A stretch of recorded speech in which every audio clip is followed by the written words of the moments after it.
Hello hi எல்லாருக்கும் வணக்கம். இன்னைக்கு இந்த வீடியோவில் நம்ம என்ன பார்க்க போகிறோம் அப்படின்னா, உங்களை விட்டுட்டு போன அந்த பர்சன் இப்போ அமைதியாக இருக்காரா இல்லை உங்களை உள்ளுக்குள்ளே நினச்சிட்டு போராடிட்டு இருக்காரா அப்படின்றத பற்றி தான் பார்க்க போகிறோம். இது ஒரு பொதுவான ஜென்ரல் ரீடிங் தாங்க. யாருக்கு பொருந்துதோ அவங்க மட்டும் எடுத்துக்கோங்க, மற்றவங்க அப்படியே விட்டுடுங்க. வீடியோவில் கனெக்ட் ஆகுறதுக்கு லைக் பண்ணிட்டு பாருங்க. ப்ளீஸ் மறக்காமல் புதுசாக பார்க்குறவங்க சப்ஸ்கிரைப் பண்ணிட்டு பாருங்க, ஷேர் அண்ட் கமெண்ட் பண்ணுங்க. இது ஒரு டைம்லெஸ் ரீடிங் தாங்க. நீங்கள் எப்போ பார்க்குறீங்களோ அப்போ அது உங்களுக்கான ரீடிங்காக நீங்கள் எடுத்துக்கலாம். நான் பொண்ணுன்றதுனால அதுக்கு ஏற்ற மாதிரி பேசுகிறேன். ரீடிங் பார்க்குற நீங்கள் பையனாக இருந்தீங்கன்னா அதுக்கு ஏற்ற மாதிரி சேஞ்ச் பண்ணி எடுத்துக்கோங்க. இன்னைக்கு இதில் நம்ம 4 கார்ட்ஸுக்கான மீனிங் பார்க்க போகிறோம். இந்த 5 of swords, the empress, the lovers card, the 8 of swords. இந்த 4 கார்டுக்கான மீனிங் இன்னைக்கு நம்ம பார்க்க போகிறோம். இன்னைக்கு இந்த ரீடிங் பார்க்க வந்திருக்கிற ஒவ்வொருத்தையும் நான் மனசார வரவேற்கிறேன். முதல்ல ஒரு விஷயம் சொல்லிக்கிறேன், இது ஒரு ஜென்ரல் ரீடிங். அதனால நான் சொல்ற ஒவ்வொரு விஷயமும் எல்லாருடைய வாழ்க்கையோட 100% மேட்ச் ஆகணும்னு அவசியம் இல்லை. உங்க மனசுக்கு ரெசனேட் ஆகுறத மட்டும் எடுத்துக்கோங்க, மீதியை யூனிவர்ஸ் கிட்ட விட்டுடுங்க ஃப்ரெண்ட்ஸ். இந்த வீடியோவை ஸ்கிப் பண்ணணும்னு நினைச்சோம், தெரியாம இதை கிளிக் பண்ணி இப்போ வர பார்த்துட்டு இருக்கீங்கன்னா இதுல உங்களுக்கான ஒரு மெசேஜ் இருக்கலாம். இன்னைக்கு வந்திருக்கிற கார்ட்ஸை பார்த்த உடனே எனக்கு ஒரு உணர்வு வந்தது. இந்த ரீடிங் பார்க்குற நிறைய பேர் யாரையோ உண்மையாக நேசித்தவங்க, நடிப்புக்காக இல்லை, டைம் பாஸுக்காகவும் இல்லை, மனசார ஒருத்தரை வாழ்க்கை முழுக்க கூடவே இருக்கணும்னு நினச்சி காதலிச்சவங்க. நீங்கள் அவருக்கு மெசேஜ் அனுப்பிய நாட்களும் இருக்கும், அவர் ரிப்ளை பண்ணாமல் காத்திருந்த இரவுகளும் இருக்கும். நான் ஏதாவது தப்பாக பேசிட்டேனான்னு உங்களையே நீங்கள் சந்தேகப்பட்ட தருணங்களும் நிறைய இருந்திருக்கும். சில பேருக்கு இந்த கனெக்ஷன் ஒரு காதல், சில பேருக்கு இது கணவன் மனைவி உறவு, சில பேருக்கு பேசாமல் பிரிஞ்சிட்ட ஒரு நெருக்கமான உறவாக கூட இருக்கும். இந்த ரீடிங் இன்னைக்கு இந்த ரீடிங் சொல்கிறது அவர் இப்போ என்ன பண்ணுறாருன்னு இல்லை, அவர் மனசுக்குள்ளே என்ன நடக்குதுன்னு தான் நம்ம இன்னைக்கு பார்க்க போகிறோம். வெளியில் எல்லாரும் சிரிக்கலாம், ஸ்டேட்டஸ் போடலாம், ஃபோட்டோ அப்லோட் பண்ணலாம். ஆனால் இரவு தூங்க போகிறதுக்கு முன்னாடி மனசு என்ன பேசுது அதைத்தான் இந்த கார்ட்ஸ் காட்டுது. இந்த ரீடிங் யாருக்கு ரெசனேட் ஆகும்னு பார்த்தோம்னா, எனக்கு வர எனர்ஜி என்னென்னா, இந்த ரீடிங் பார்க்குறவங்க நிறைய பேர் light pink, white, sky blue, பச்சை கலர் ட்ரெஸ் அதிகமாக போடுறவங்களா இருக்கும், யூஸ் பண்ணுவீங்களா இருக்கும் அடிக்கடி. அவங்களுக்காக இது நல்லா ரெசனேட் ஆகும். உங்களுக்கு செடிகள்னா பிடிக்கும், மழை பிடிக்கும், தனியாக உட்காந்து யோசிக்கிற பழக்கமும் உங்களுக்கு இருக்கும். எல்லாருக்கிட்டையும் மனசு திறந்து பேச மாட்டீங்க, ஆனால் ஒருத்தரை நம்பினீங்கன்னா அவருக்காக எதை வேணால் செய்வீங்க. சில பேருக்கு பெயரில் வந்த ஃபர்ஸ்ட் லெட்டர்ஸ் எதுவாக இருக்கும்னா எஸ், ஏ, எம், கே, ஆர், பி மாதிரி எழுத்துக்கள் இருக்கலாம். ராசியில் பார்த்தீங்கன்னா ரிஷபம், துலாம், மிதுனம், கடகம், விருச்சிகம் எனர்ஜி கொஞ்சம் ஸ்ட்ராங்காக வருது. ஆனால் இதை கட்டாயமாக எடுத்துக்காதீங்க, இது ஜென்ரல் ரீடிங் தான். முதல் கார்டு பார்த்தீங்கன்னா நமக்கு 5 ஆஃப் ஸ்வார்ட்ஸுங்க. இந்த கார்டை பார்த்த உடனே எனக்கு முதல் வார்த்தை என்ன தெரியுமா, வெளியில் ஜெயிச்ச மாதிரி தெரியும், ஆனால் உள்ளுக்குள்ளே தோத்துட்டாரு அந்த பர்சன். இந்த நபர் உங்களை விட்டுட்டு விலகி இருக்கலாம், பேசாமல் போயிருக்கலாம், ஈகோவால் சண்டை போட்டிருக்கலாம். வெளியில் பார்த்தா அவருக்கு எதுவும் ஆகலை, நல்லா தான் இருக்காருன்னு தோணலாம். ஆனால் இந்த கார்டு அதையே மறுக்குது. அவரோட மனசுக்குள்ள ஒரு முடிக்காத உரையாடல் இன்னும் ஓடிக்கிட்டு இருக்கு. அந்த நாளில் நான் அப்படி பேசியிருக்க கூடாதோ, அவங்க அழுதப்போ நான் ஏன் புரிஞ்சுக்கல, ஒரு தடவை ஃபோன் பண்ணியிருக்கலாமோ, இந்த மாதிரி வார்த்தைகள் அவருடைய மனசுக்குள்ள திரும்ப திரும்ப வருது. இங்கே ஒரு முக்கியமான விஷயம் என்னன்னா, அவர் உங்களை மறந்துட்டாருன்னு சொல்ல இந்த கார்டு வரல, அவர் மறக்க முயற்சி பண்ணுறாருன்னு தான் இந்த கார்டு சொல்லுது. இந்த ரெண்டுக்கும் ரொம்ப பெரிய வித்தியாசம் இருக்குது. ஒருத்தரை மறந்துட்டா அங்கே அமைதி இருக்கும், மறக்க முயற்சி பண்ணுறவங்களுக்கு மட்டும்தான் தினமும் நினைவு வரும். அதுதான் இந்த கார்டு காட்டுற எனர்ஜி. நிறைய பேருக்கு இப்படி நடந்திருக்கலாம். ஒரு நாள் எல்லாமே நல்லா பேசிட்டு இருந்திருப்பீங்க, அடுத்த நாள் காரணமே இல்லாமல் டிஸ்டன்ஸ் ஆகிருக்கும். நான் கொஞ்ச நாள் தனியாக இருக்கணும், எனக்கு கொஞ்சம் ஸ்பேஸ் வேணும், நம்ம ரிலேஷன்ஷிப்பு ஒர்க் அவுட் ஆகாது, இந்த மாதிரி ஒரு காரணம் சொல்லி அவர் விலகி இருக்கலாம். அப்போ நீங்கள் என்ன நினச்சிருப்பீங்க தெரியுமா, சரி அவர் சந்தோஷமாக இருந்தால் போதும். ஆனால் இன்னைக்கு கார்ட்ஸ் சொல்கிறது என்னென்னா, நீங்கள் நினச்ச அளவுக்கு அவர் சந்தோஷமாக இல்லை, அவர் பிஸியாக இருக்கலாம், வேலையில் மூழ்கி இருக்கலாம், ஃப்ரெண்ட்ஸ் கூட வெளியில் கூட போயிருக்கலாம். ஆனால் அது எல்லாமே மனசில் இருக்கிறத சத்தத்தை வெளியில் கொஞ்ச நேரம் மறைக்கிறதுக்கு தான்.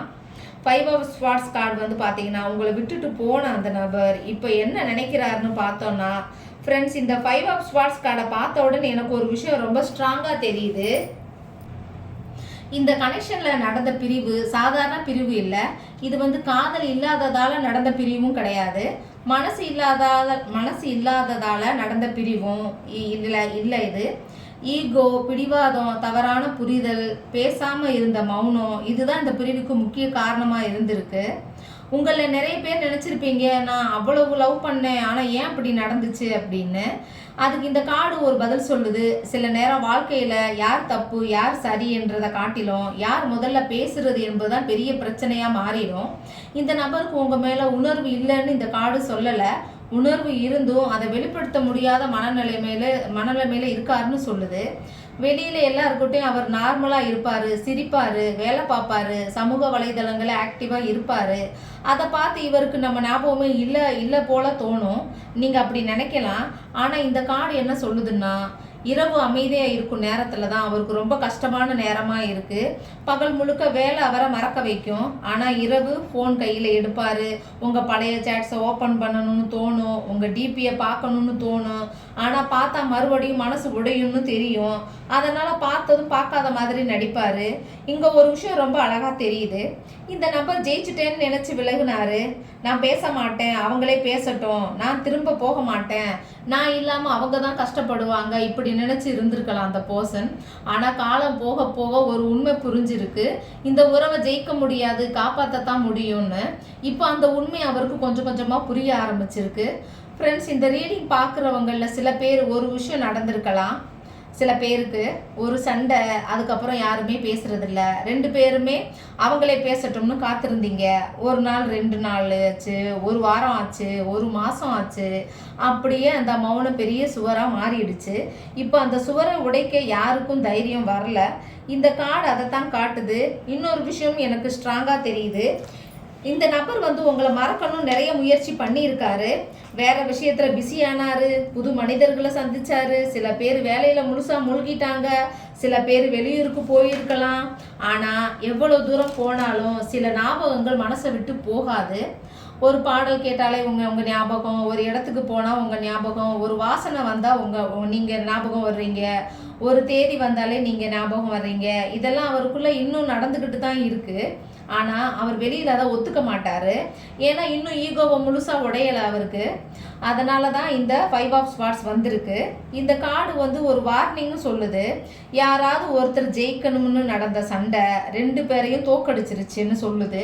உங்களுக்கும் அமைதி இல்லை, அவருக்கும் அமைதி இல்லை. அதனால இந்த வீடியோ பார்க்குற உங்களுக்கு யூனிவர்ஸ் ஒரு மெசேஜ் சொல்லுது. சில நேரங்களில் யார் சரின்னு வாழ்க்கை கேட்காது, இந்த உறவு முக்கியமானு தான் கேட்கும். இன்னைக்கு இந்த கார்டு உங்களை ரொம்ப ஸ்ட்ராங்காக ரெசனேட் பண்ணிடுச்சுன்னா கீழே எனக்கு கமெண்ட்ல ஒரு ஹார்ட்டின் மட்டும் போடுங்க. இந்த ரீடிங் என்னோட மனசை தொட்டுடுச்சுன்னு சொல்லுங்க. இந்த ரீடிங் டச் மை ஹார்ட்னு கமெண்ட் பண்ணுங்க. ஏன்னா உங்களை மாதிரியே இதே உணர்வோட இந்த வீடியோ பார்க்குற இன்னும் நிறைய பேருக்கு நான் மட்டும் இல்லை அப்படின்னு ஒரு நம்பிக்கை கிடைக்கும்.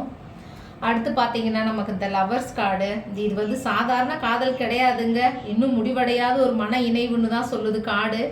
ஃப்ரெண்ட்ஸ், இப்போ நம்ம கையில் வந்திருக்கிற கார்டு இந்த லவர்ஸ் கார்டு. இந்த கார்டை பார்த்த உடனே எனக்கு ஒரு முதல் வந்த உணர்வு என்னன்னா, இந்த கனெக்ஷன் சாதாரணமாக ஆரம்பித்த காதல் மாதிரி இல்லை.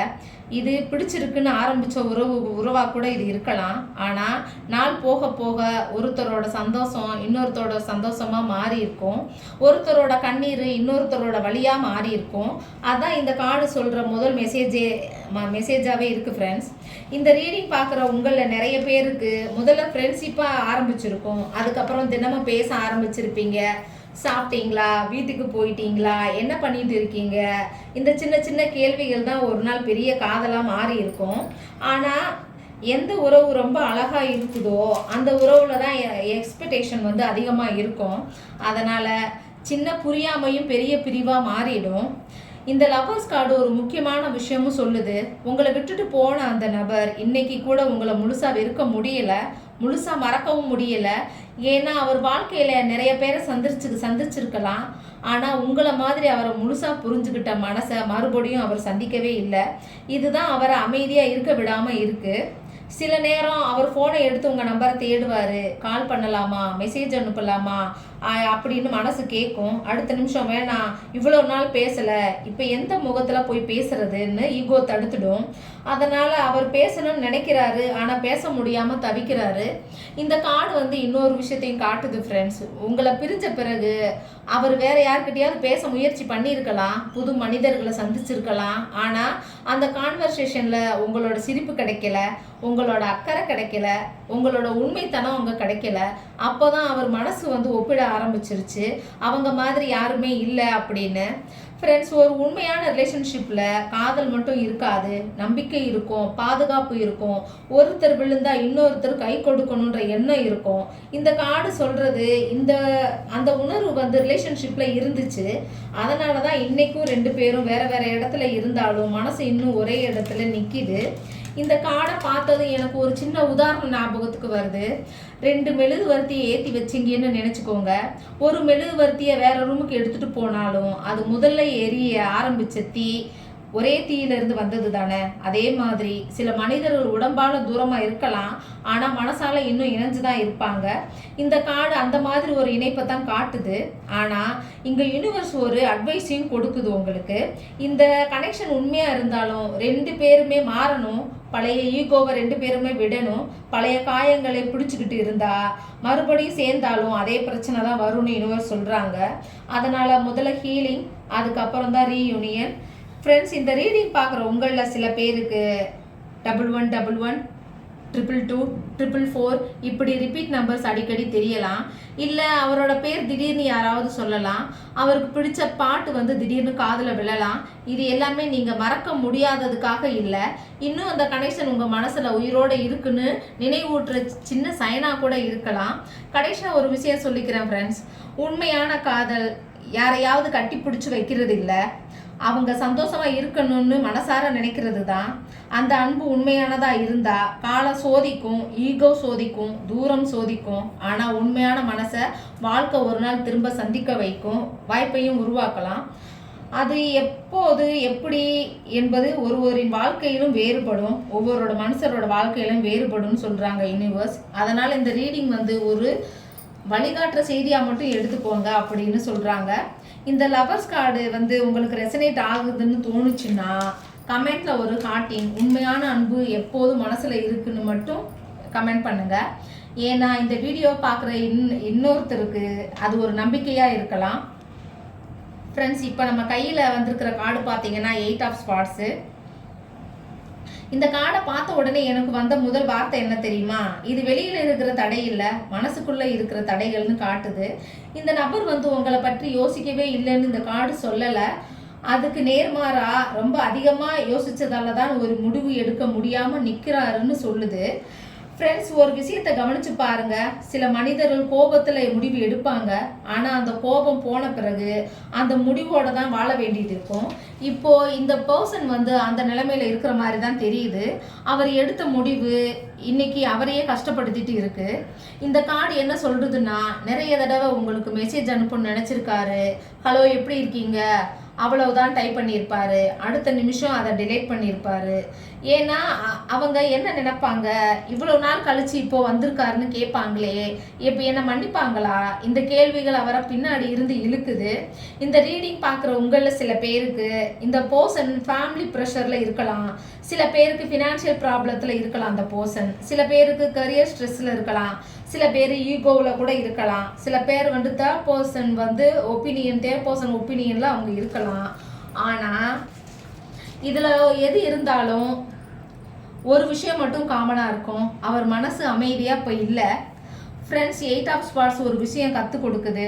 நம்ம கட்டி போடுறது சூழ்நிலை இல்லை, நம்ம பயம்தான்.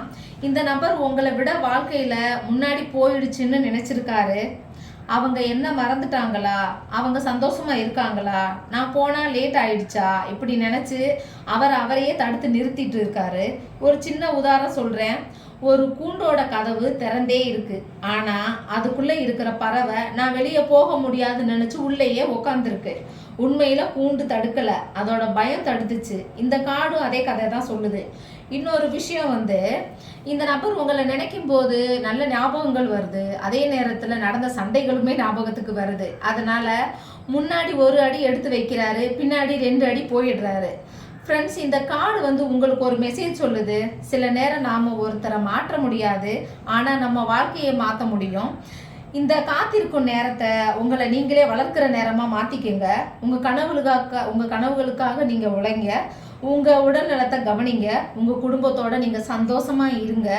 ஏன்னா உண்மையான அன்பு உங்களை உடைக்காது, இன்னும் உங்களை வலிமையான மனிதராக தான் மாற்றும்.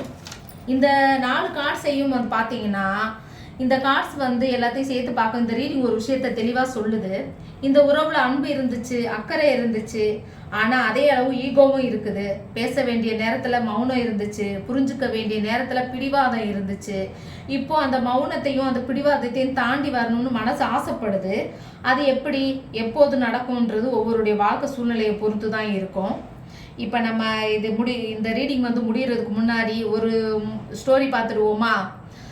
இந்த ரீடிங் முடிகிறதுக்கு முன்னாடி ஒரு சின்ன கதை சொல்லிடுறேன். ஒரு வயசான தாத்தா இருந்தார். அவருடைய வீட்டில் வந்து ஒரு பழைய மரப்பெட்டி இருந்துச்சு. அந்த பெட்டி அவர் தினமும் தொடப்பார், ஆனால் அதை ஒரு நாள் கூட திறக்க மாட்டார். ஒரு நாள் அவருடைய பேரை வந்து கேட்டானா, தாத்தா ஏன் இந்த பெட்டியை திறக்கவே மாட்டீங்க அப்படின்னு. அந்த தாத்தா சிரிச்சுக்கிட்டே சொன்னார், அதுக்கு தான் சாவியை நான் பல வருஷத்துக்கு முன்னாடியே தொலைச்சிட்டேன் அப்படின்னு. அந்த சாவியை தொலைச்சிட்டேன்னு சொல்லியிருக்காரு. பேரை உடனே சொன்னானா, அப்படின்னா இந்த பெட்டியை உடைச்சு திறக்கலாமே தாத்தா அப்படின்னு. தாத்தா சிரிச்சுக்கிட்டே சொன்னார், பெட்டியை உடைக்கிறது ரொம்ப சுலபம்ப்பா, ஆனால் உள்ளே இருக்கிற நினைவுகளை உடைக்க முடியுமா அப்படின்னு. அந்த வார்த்தையை கேட்டதும் பேரை அமைதியாக நின்றுட்டானா. அடுத்த நாள் வந்து அந்த வீட்டை சுத்தம் பண்ணும்போது ஒரு பழைய ட்ராயருக்குள்ளே அந்த சாவி கிடச்சிருச்சு. தாத்தா மெதுவாக அந்த பெட்டியை திறந்தாரு. அதுக்குள்ளே இருந்தது பணம் இல்லை, நகை இல்லை, அவருடைய மனைவி எழுதிய ஒரு பழைய கடிதம். அதை படிச்சுட்டு தாத்தா சிரிச்சாரு, அழுதாரு. பிறகு அந்த கடிதத்தை மறுபடியும் மடிச்சு வச்சுட்டு சொன்னாரு, சில பொக்கிஷங்கள் பணம் இல்லை, நம்ம வாழ்க்கையில் நம்ம உண்மையாக நேசித்த மனிதர்கள் தான் அப்படின்னு. இந்த கதையில் இருக்கிற மெசேஜ் என்ன தெரியுமா ஃப்ரெண்ட்ஸ்? வாழ்க்கையில் வாழ்க்கை வந்து ஒரு நாள் எல்லாத்தையும் திருப்பி தராது, ஆனால் ஒரு விஷயத்தை மட்டும் கண்டிப்பாக கற்றுக் கொடுக்கும். நம்ம உண்மையாக நேசித்த மனிதர்களோட மதிப்பு அவங்க இல்லாத பிறகுதான் புரியும். அதே நேரத்தில் நம்ம வாழ்க்கையும் ஒரு பழைய பெட்டி மாதிரி தான். அது திறக்கும் சாவி வேற யாருக்கிட்டையும் இல்லை, அது நம்ம கையில் மட்டும்தான் இருக்குது. அந்த சாவியோட பேர் வந்து நம்பிக்கை. அதனால் யார் உங்களை விட்டுட்டு போனாலும், யார் உங்களை புரிஞ்சுக்காம இருந்தாலும், உங்கள் வாழ்க்கைக்கான சாவியை மட்டும் யாருக்கிட்டையும் கொடுத்துடாதீங்க. ஒரு நாள் சரியான கதவு திறக்கும், சரியான மனிதர்கள் வருவாங்க, சரியான சந்தோஷம் உங்களை தேடி வரும். அது வரைக்கும் உங்களை நீங்களே நேசிங்க, உங்களை நீங்களே மதிங்க.